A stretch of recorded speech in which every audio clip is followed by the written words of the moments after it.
Good morning student. Welcome to Navankur digi lessons class.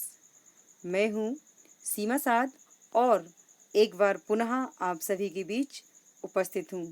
तो students, आज आप मेरे साथ पढ़ेंगे क्लास 7th का लेसन 5, जिसका नाम है मौलिक अधिकार एवं कर्तव्य।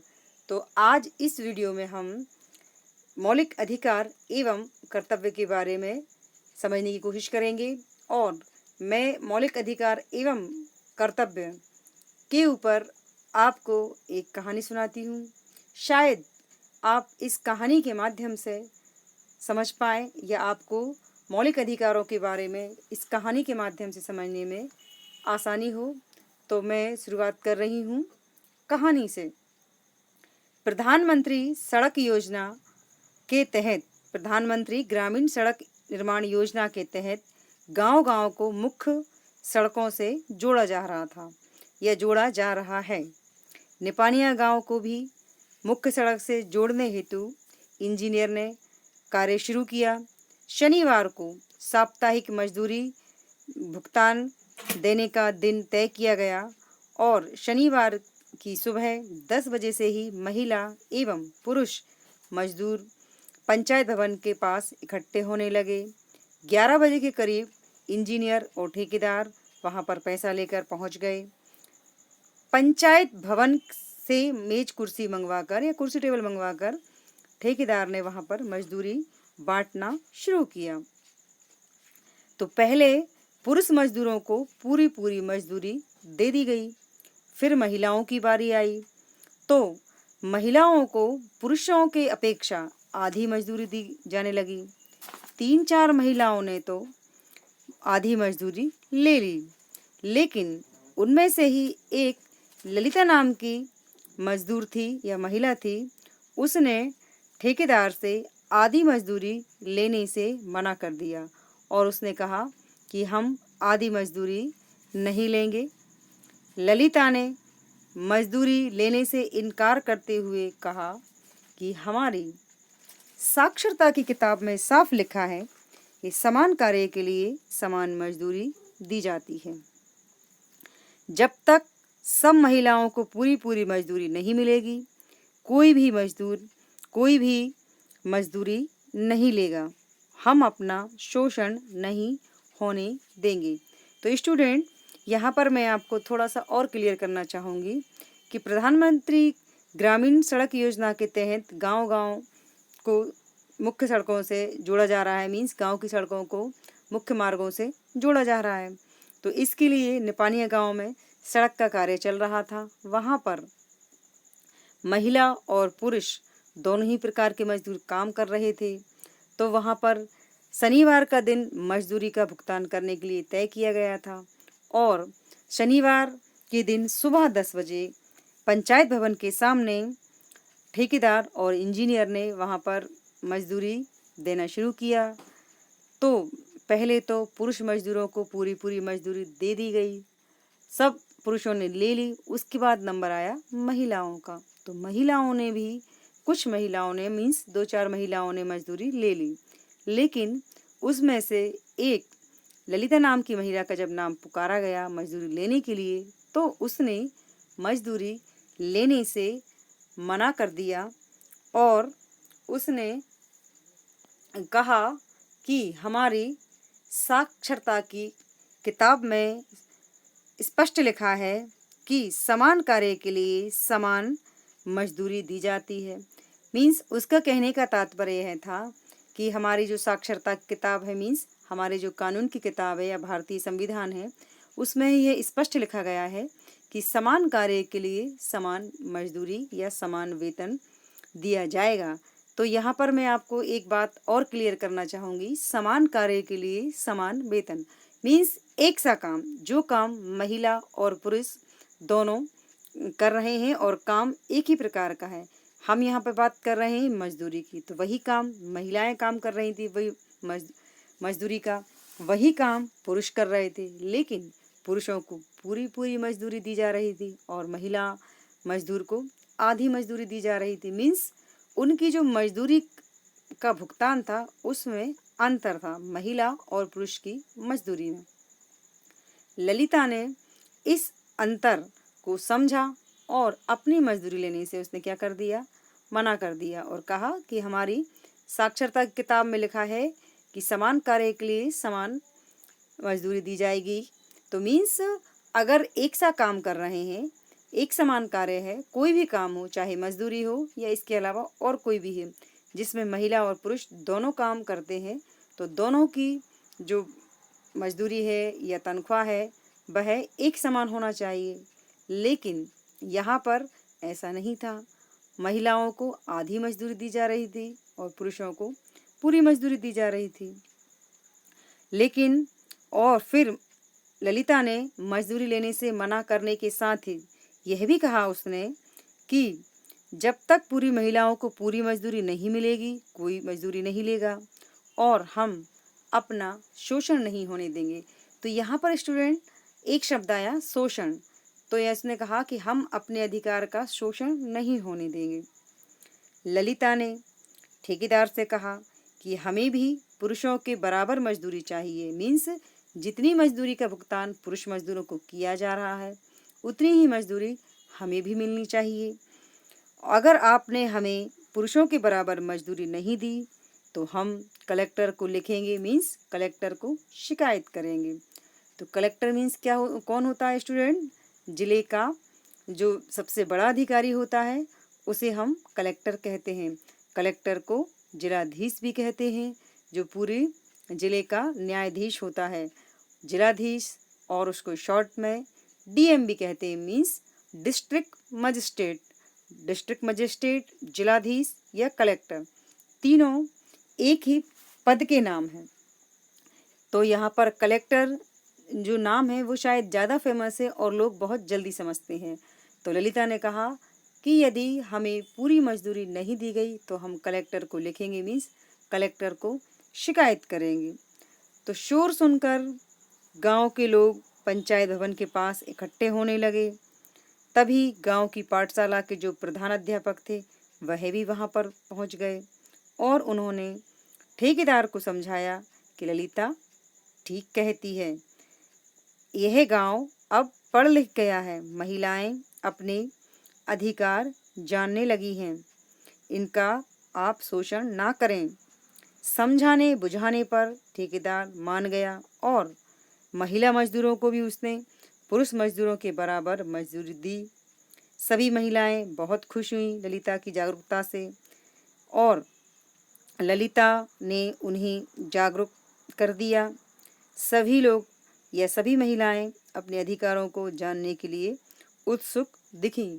तो स्टूडेंट्स, मैं यहाँ पर आपको क्लियर करना चाहूँगी कि यहाँ पर जो मजदूरी की बात थी, क्या था, यहाँ पर पुरुषों और महिलाओं की मजदूरी में अंतर था। इस मजदूरी के अंतर को ललिता ने समझा और ललिता शायद कुछ पढ़ी लिखी होगी या उसने सुना होगा अपने अधिकारों के बारे में, इसलिए उसने इस बात का खंडन किया कि वह आधी मजदूरी नहीं लेगी। तभी वहाँ पर जो प्रधानाध्यापक आए उन्होंने ठेकेदार और इंजीनियर को समझाया कि ललिता ठीक कह रही है, उसे पूरी मजदूरी दी जानी चाहिए क्योंकि कानून की किताब में स्पष्ट लिखा है कि समान कार्य के लिए समान वेतन।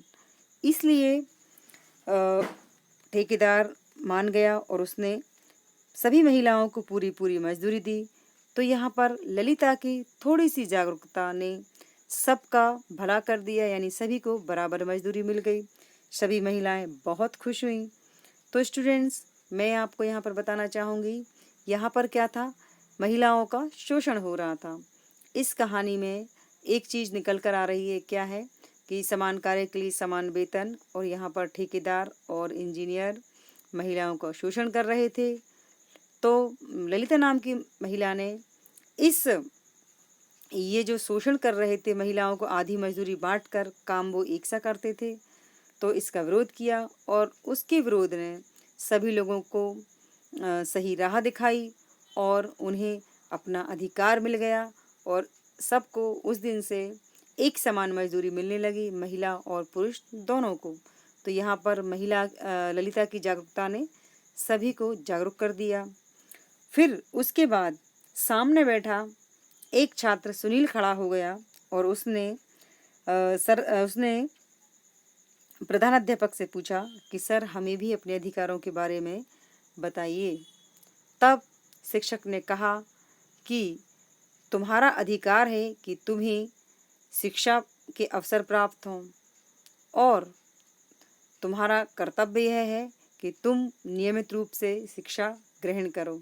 तो यहाँ पर मतलब जब अधिकारों की बात चल रही थी तो सभी लोग अपने अपने अधिकारों को जानने के लिए उत्सुक थे। तो उनमें से एक छात्र खड़ा होकर प्रधानाध्यापक से पूछता है कि सर हमें हमारे अधिकारों के बारे में बताइए।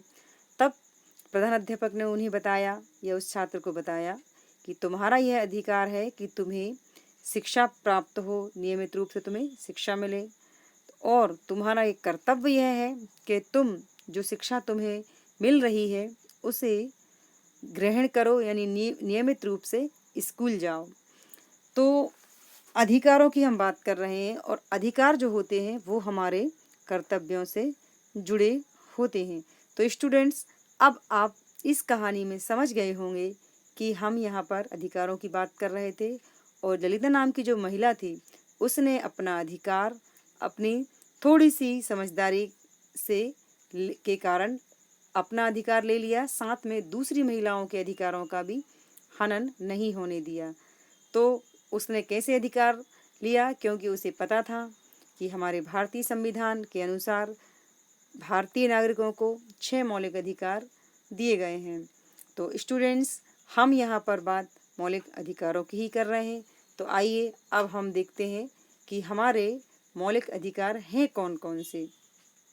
तो आप स्टूडेंट्स इस स्लाइड में देख रहे होंगे कि यहाँ पर एक चार्ट दिया है और उस चार्ट में 6 अधिकारों के नाम लिखे गए हैं। तो जैसा कि मैंने आपको बताया कि कितने नाम लिखे गए अधिकारों के 6। तो स्टूडेंट्स, हमारे भारतीय संविधान ने भारतीय नागरिकों को 6 मौलिक अधिकार दिए गए हैं, या ऐसे भी कह सकते हैं कि भारतीय संविधान के द्वारा भारतीय नागरिकों के लिए 6 मूल अधिकार या मौलिक अधिकार देने का प्रावधान है और भारतीय संविधान के भाग 3 में इन मौलिक अधिकारों का स्पष्ट उल्लेख किया गया है। तो मैं आपको यहाँ पर एक एक अधिकार के बारे में बताऊंगी। पहले हम देखते हैं कि वो अधिकार हैं कौन कौन से। तो हमारा जो पहला अधिकार है वह है समता का अधिकार, दूसरा अधिकार स्वतंत्रता का अधिकार, तीसरा है शोषण के विरुद्ध अधिकार और चौथा अधिकार है धार्मिक स्वतंत्रता का अधिकार, पांचवा अधिकार है संस्कृति और शिक्षा का अधिकार, छठवां और अंतिम अधिकार है संवैधानिक उपचारों का अधिकार। तो स्टूडेंट, हम एक एक अधिकार के बारे में क्रम से समझेंगे। तो पहला जो हमारा अधिकार है समता का अधिकार। तो समता का अधिकार जो है अनुच्छेद 14 से लेकर 18 तक है। मैंने यहाँ पर आपसे कहा अनुच्छेद। अनुच्छेद मीन्स होता है धारा, इसको हम इंग्लिश में आर्टिकल भी कहते हैं। तो हमारा जो कानून है या कानून की जो किताब है उसके भाग 3 में मौलिक अधिकारों का वर्णन है। तो मौलिक अधिकारों में जो पहला अधिकार है समता का अधिकार, वो अनुच्छेद 14 से लेकर 18 तक है। तो हम जानते हैं समता का अधिकार, सभी नागरिक बिना किसी भेदभाव के कानून के समान समक्ष हैं। मीन्स भारतीय जितने भी नागरिक हैं वो कानून की नज़र में एक समान हैं, सभी लोग एक समान हैं। समानता मीन्स समता मीन्स समानता। शासकीय नौकरियों के चयन के लिए सभी को समान अवसर दिए गए हैं। शासन द्वारा जाति, धर्म, लिंग, भाषा एवं राज्य के आधार पर कोई भेदभाव नहीं किया जाएगा। मीन्स समता का अधिकार हमें यह अधिकार देता है कि सरकारी नौकरियों के लिए सभी लोगों को एक समान अवसर दिए जाएंगे। शासन द्वारा मीन्स सरकार के द्वारा धर्म, जाति, भाषा एवं राज्य के आधार पर कोई भेदभाव नहीं किया जाएगा। समता मीन्स होता है समानता। सभी सार्वजनिक स्थानों जैसे कि सड़कों, दुकानों, शैक्षणिक संस्थाओं, नदी, तालाबों, भोजनालयों, होटलों में प्रवेश से किसी को रोका नहीं जाएगा। छुआछूत यानी कि अस्पृश्यता को मानना एक अपराध है। तो सभी सार्वजनिक स्थान, सार्वजनिक मीन्स होता है सरकारी, सरकारी स्थान जैसे कि सड़क, दुकानें, शैक्षणिक, शैक्षणिक मीन्स शिक्षा प्राप्त करने वाले संस्थान, फॉर एग्जाम्पल स्कूल, कॉलेज आदि। तो इन जगहों पर नदी, तालाबों, होटलों, इन जगहों पर किसी को भी जाने से रोका नहीं जाएगा। और छुआछूत मीन्स अस्पृश्यता को कानून ने अपराध घोषित किया है। यानी हमारे जो पहला जो हमारा अधिकार है, समता का अधिकार, वह सभी को समानता का अधिकार देता है। कानून की नज़र में सभी एक समान हैं। किसी भी व्यक्ति के साथ जाति, भाषा, धर्म के आधार पर किसी भी प्रकार का भेदभाव नहीं किया जाएगा। अब हम देखते हैं दूसरा अधिकार जो है स्वतंत्रता का अधिकार। स्वतंत्रता मीन्स होती है आज़ादी, ये सब आप जानते हैं। स्वतंत्रता मीन्स क्या होती है? आज़ादी। और इंग्लिश में इसे कहते हैं इंडिपेंडेंट। इसका जो स्वतंत्रता का अधिकार जो है वो भारतीय संविधान के अनुच्छेद 19 में इसका उल्लेख किया गया है। और चूंकि इस अधिकार में 6 प्रकार की स्वतंत्रताएं दी गई हैं, तो ये 6 स्वतंत्रताओं की भी अलग अलग धाराएं हैं। इसलिए मैंने आपको यहाँ पर बताया है कि 19 से लेकर 22 तक। अगर मैं आपसे कहती स्वतंत्रता का अधिकार मतलब एक धारा 19, लेकिन इसकी जो 6 स्वतंत्रताएं हैं ये 19 से लेकर 22 तक इनका पूरा उल्लेख है। तो हम देखते हैं पहली स्वतंत्रता क्या है। पहली स्वतंत्रता है विचार व्यक्त करने की स्वतंत्रता। विचार व्यक्त करने की स्वतंत्रता मीन्स बोलने की आज़ादी या अपने विचारों को प्रकट करने की आज़ादी।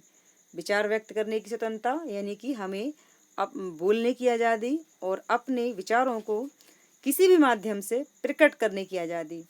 तो ये जो अधिकार है स्वतंत्रता का अधिकार, इसके तहत हमें पहली आज़ादी विचार व्यक्त करने की है। इसके तहत सभी व्यक्तियों को अपने विचारों को प्रकट करने की आज़ादी है।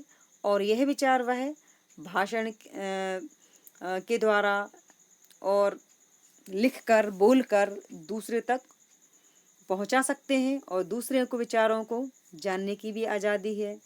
तो इस तरह इस स्वतंत्रता के माध्यम से व्यक्ति अपने विचारों को प्रकट कर सकता है, मीन्स दूसरों तक पहुंचा सकता है और दूसरों के अधिकारों को दूसरों के विचारों को समझ सकता है। मतलब किसी भी तरीके से वह अपने विचारों को दूसरों तक पहुंचा सकता है, अपने विचारों को प्रकट कर सकता है। और नागरिकों को समाचार पत्र में लेख आदि लिखने की भी स्वतंत्रता है। मीन्स अपने विचारों को वह सिर्फ बोलकर ही नहीं व्यक्त कर सकता, अपने विचारों को व्यक्ति लिखकर भी, छापकर भी, प्रिंट कराकर भी व्यक्त कर सकता है। मीन्स अगर वह पेपर में छपवाना चाहे तो छपवा सकता है।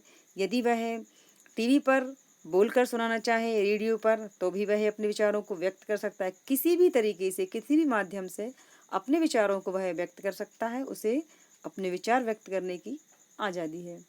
दूसरी स्वतंत्रता है हमारी सम्मेलन करने की स्वतंत्रता।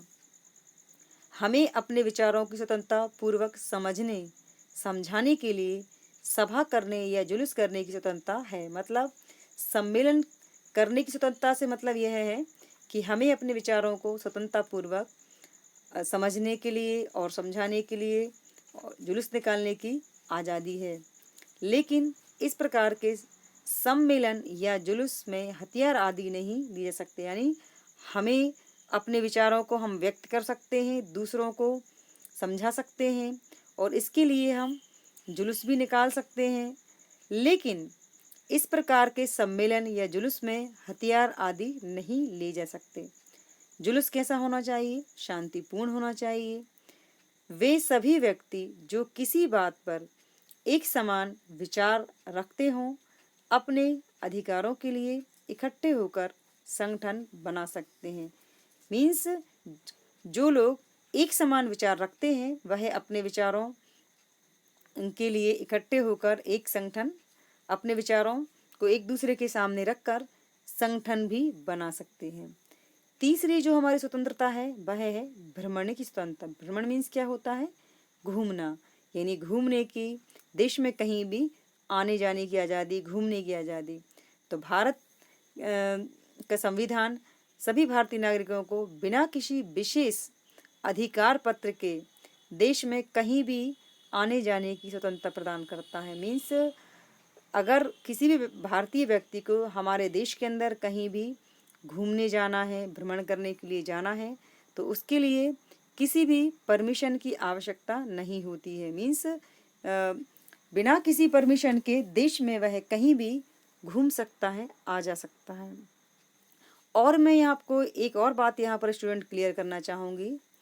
5 अगस्त 2019 से पहले का जो हमारा कश्मीर राज्य था, उस समय, उसके पहले कश्मीर में बस भारतीय नागरिकों को घूमने की आज़ादी थी, वहाँ पर रहने की आज़ादी नहीं थी। लेकिन 5 अगस्त 2019 के बाद अब कश्मीर में भी व्यक्ति घूमने के साथ साथ रह भी सकते हैं, क्योंकि उसे एक केंद्र शासित प्रदेश का दर्जा दिया गया है या बना दिया गया है। तो इसलिए अब कोई भी भारतीय नागरिक अपने देश में कहीं भी घूम सकता है। जो हमारी नेक्स्ट स्वतंत्रता है वह है निवास एवं बसने की स्वतंत्रता, मीन्स रहने की आज़ादी। भारत के सभी नागरिकों को अपनी इच्छा के अनुसार स्थायी या अस्थायी रूप से भारत के किसी भी स्थान पर बसने एवं निवास करने की स्वतंत्रता या अधिकार है। मीन्स भारतीय नागरिकों को अपनी इच्छा के अनुसार जहाँ पर वह रहना चाहे अपनी मर्जी से स्थायी या अस्थायी रूप से रह सकता है, उसके लिए वह पूरा स्वतंत्र है। नेक्स्ट है व्यापार व व्यवसाय की स्वतंत्रता। मीन्स प्रत्येक नागरिक को कानूनी सीमा में रहकर अपनी इच्छा के अनुसार कार्य करने तथा व्यवसाय करने की स्वतंत्रता है। यानी जो भारतीय नागरिक हैं, भारत के जो नागरिक हैं, वो अपनी कानूनी सीमा में रहकर अपनी मर्जी से जो भी व्यापार करना चाहें, जो भी धंधा करना चाहें, वह कर सकते हैं। कानून की कोई बंदिश नहीं है किसी भी व्यक्ति पर। हमारी जो अंतिम स्वतंत्रता है वह है जीवन तथा व्यक्तिगत स्वतंत्रता। समस्त अधिकारों का महत्व केवल तब तक है जब तक व्यक्ति जिंदा रहता है। तो जब तक व्यक्ति सुरक्षित एवं जीवित है तब तक ही उसके ये सारे अधिकार हैं।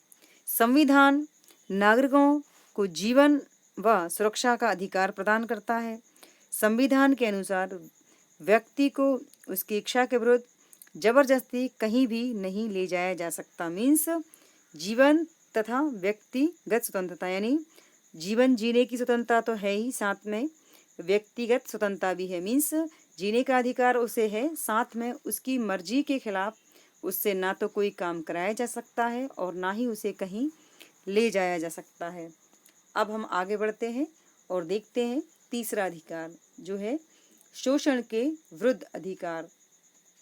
शोषण के विरुद्ध अधिकार, इसका उल्लेख भारतीय संविधान में अनुच्छेद 23 से लेकर 24 तक किया गया है। तो 23 और 24 दो इसकी धाराएं हैं जिनमें इनका विवरण दिया गया है। शोषण के विरुद्ध अधिकार बिना किसी भेदभाव के नागरिकों को शोषण से बचाता है। मीन्स ये जो अधिकार है वह बिना किसी भेदभाव के सभी भारतीय नागरिकों को शोषण से बचाता है। और इस अधिकार का यह तात्पर्य है कि किसी भी व्यक्ति से जोर जबरदस्ती से काम नहीं लिया जा सकता। अर्थात कोई व्यक्ति एक काम को छोड़कर यदि दूसरा काम करना चाहे तो उसे रोका नहीं जा सकता। उसे नियम से कम मजदूरी नहीं दी जा सकती। खराब परिस्थितियों में उससे जबरदस्ती काम नहीं करवाया जा सकता, यानी उसकी मर्जी के खिलाफ उससे काम नहीं करवाया जा सकता। अगर मैं आपसे इन शॉर्ट में कहूँ तो इसका अर्थ यह है कि जो शोषण का अधिकार है वह भारतीय नागरिकों को शोषण से बचाता है और इसके तहत किसी भी भारतीय नागरिकों का शोषण नहीं हो सकता और किसी व्यक्ति से जोर जबरदस्ती से उसकी मर्जी के खिलाफ उससे काम नहीं करवाया जा सकता उसकी मर्जी के खिलाफ उसे एक स्थान से दूसरे स्थान पर नहीं ले जाया सकता। अब देखते हैं हम चौथा अधिकार जो है धार्मिक स्वतंत्रता का अधिकार, अनुच्छेद 25 से 28 तक। यानी जो धार्मिक स्वतंत्रता का अधिकार है वह उसका वर्णन अनुच्छेद 25 से लेकर 28 तक में किया गया है और यह अधिकार सभी भारतीय नागरिकों को धर्म की आज़ादी देता है। धार्मिक मीन्स धर्म। चूँकि मैंने आपको पहले भी बताया है हमारा देश कैसा देश है, एक पंथ निरपेक्ष देश है। तो पंथ निरपेक्ष मीन्स धर्मनिरपेक्ष।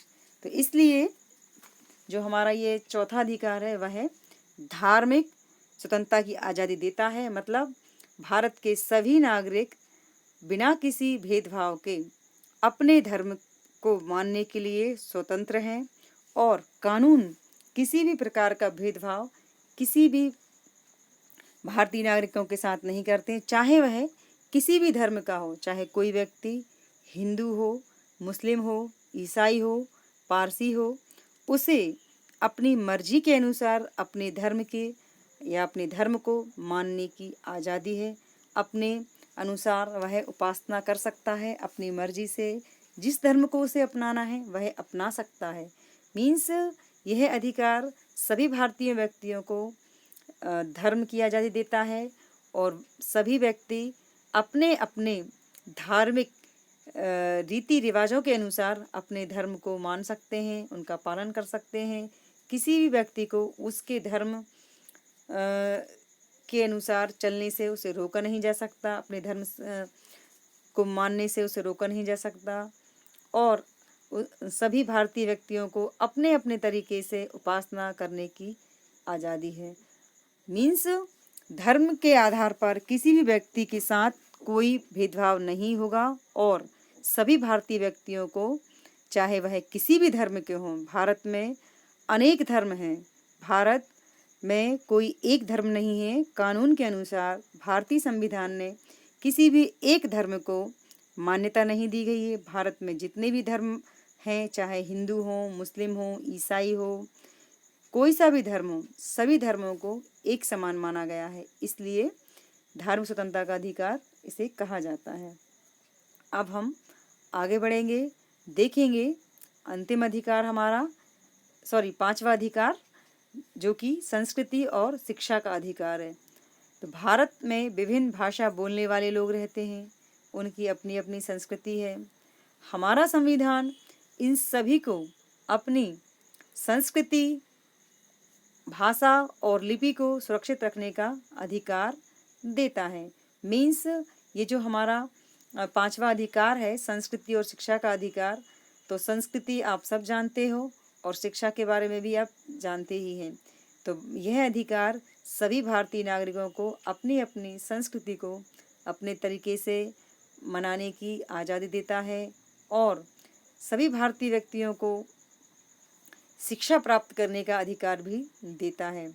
धर्म या भाषा पर आधारित अल्पसंख्यक मीन्स ऐसे व्यक्ति जो कि जिनकी संख्या कम हो, वर्गों को भी अपनी शिक्षण संस्थाएं खोलने का अधिकार देता है। मीन्स जिनकी संख्या, जिन धर्मों के व्यक्तियों की संख्या हमारे देश में कम है, उन्हें भी अपनी अपनी शिक्षण संस्थाएं खोलने का अधिकार देता है। इस तरह विभिन्न संस्थाओं को सरकारी सहायता बिना किसी भेदभाव के प्राप्त होती है।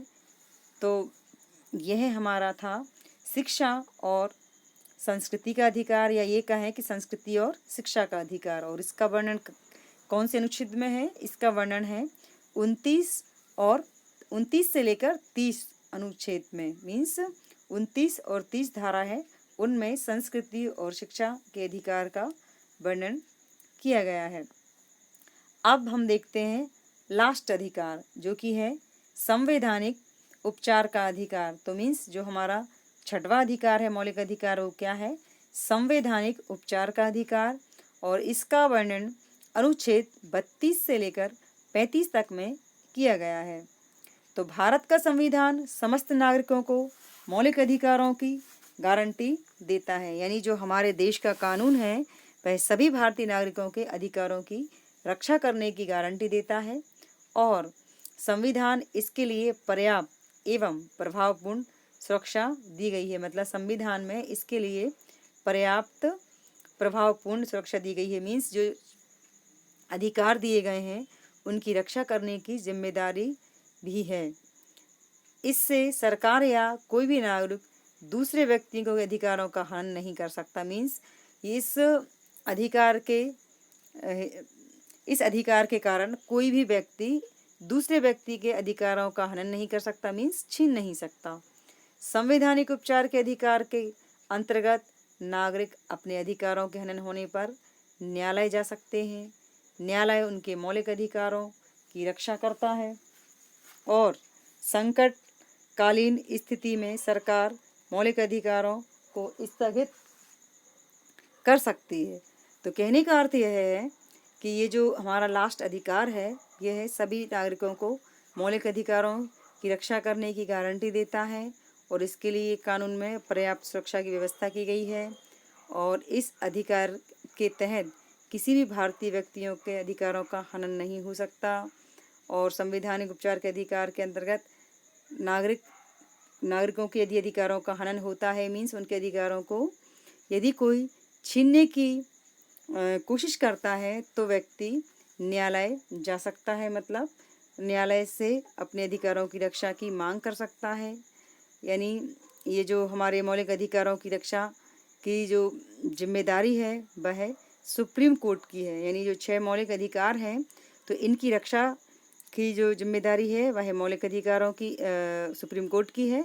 और यदि किसी व्यक्ति के अधिकारों का हनन होता है तो वह कोर्ट में अपनी शिकायत दर्ज करा सकते हैं। इस प्रकार स्टूडेंट्स, इस वीडियो में हमने मौलिक अधिकारों के बारे में समझने की कोशिश की थी। Thanks for watching.